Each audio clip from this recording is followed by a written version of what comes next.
Assalamu alaikum everyone. Today in this next video I'll be talking to you about backbiting. We all know that backbiting is something bad. It's not just bad, it's terrible, it's disgusting. In Surah Hujurat, verse 12, Allah subhanahu wa ta'ala, He says, "O you who have believed, avoid much negative assumption. Indeed, some assumption is sin. And do not spy or backbite each other. Would one of you like to eat the flesh of his brother when dead? You would detest it. And fear Allah. Indeed, Allah is accepting of repentance and merciful." So in this verse, Allah subhanahu wa ta'ala warned us against negative assumption, not to spy and not to backbite. So Allah subhanahu wa ta'ala, He's already warned us in the Quran not to backbite. And we all know that in the authentic hadith, the Rasul has warned us against backbiting many times, including the punishments of backbiting. But before we can get to the consequences, we need to ask ourselves, what is backbiting? The Messenger of Allah said, "Do you know what is backbiting?" And the companions, radiallahu anhum, they said, "Allah and His Messenger know better." Thereupon he said, backbiting is talking about your Muslim brother in a manner which he dislikes.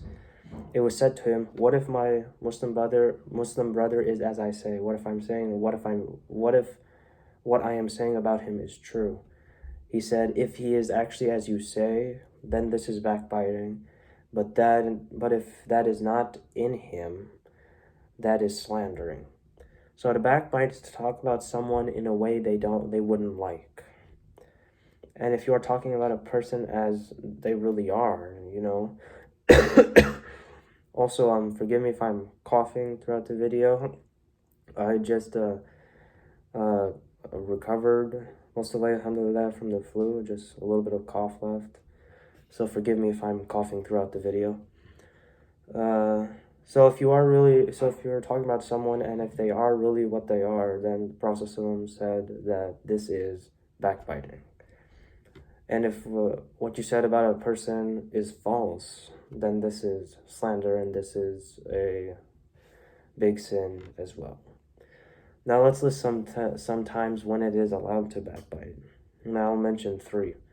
Number 1 is if you're complaining to a judge about something that has happened, an incident, a skirmish or something. Now the judge doesn't have to be like, the judge in the judge in a courthouse or something. It can be me or you, and we're like judges, and we're judging what should be done between two people come and they say this happened and this happened, and we have to decide what to do. That kind of judging, that's the kind of judge that you and I are at times. If we're not now, we will be eventually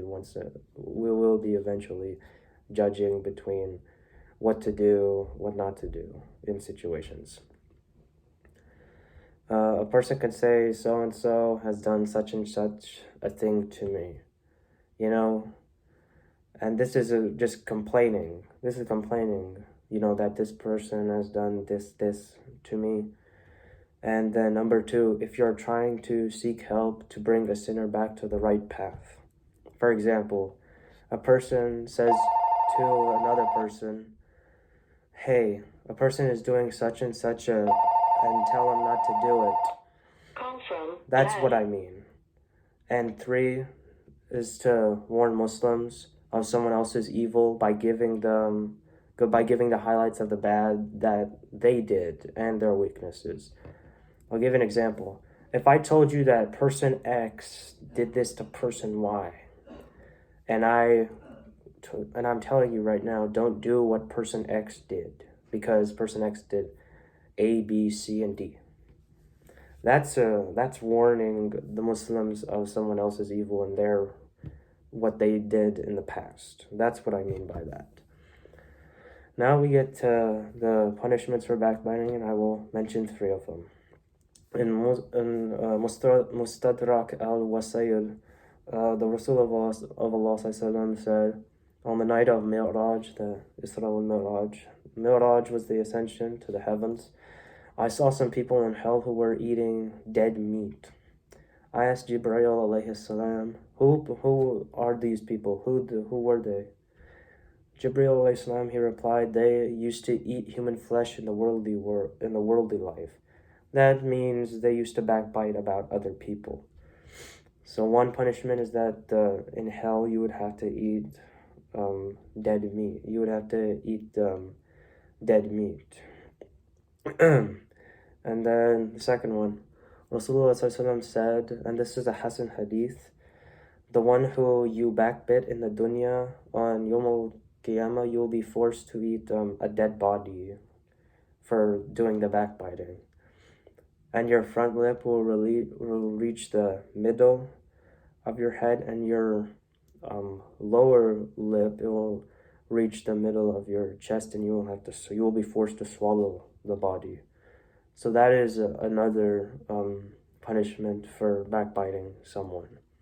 And the last one is in Abu Dawood, where Anas radiallahu anhu, he said that the Prophet ﷺ said, during the Miraj, the night ascension, I saw a group of people who were scratching their chests and their faces with their copper nails. The nails meaning this, their nails were made of copper. Their nails are made of copper.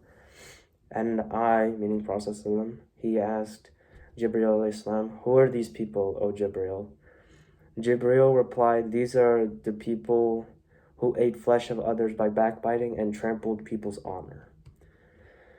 So we should, based on these reports, we should watch out for backbiting, definitely. And we would not like the same to be done to us, I'm sure. And another thing is that it is up to the person to forgive you as well. It's up to that person to forgive you if they find out. And inshallah, all of us go to Allah subhanahu wa ta'ala with a clean slate, and we go to Him and we have His forgiveness and His mercy, and we get Jannah through His mercy, inshallah. Ameen. With this I close. I hope you all benefited from this video. If you could share this with your friends and your family, so this way they may benefit as well. And inshallah, till I see you all next time, I leave you all in peace. Assalamu alaikum wa rahmatullahi wa barakatuh.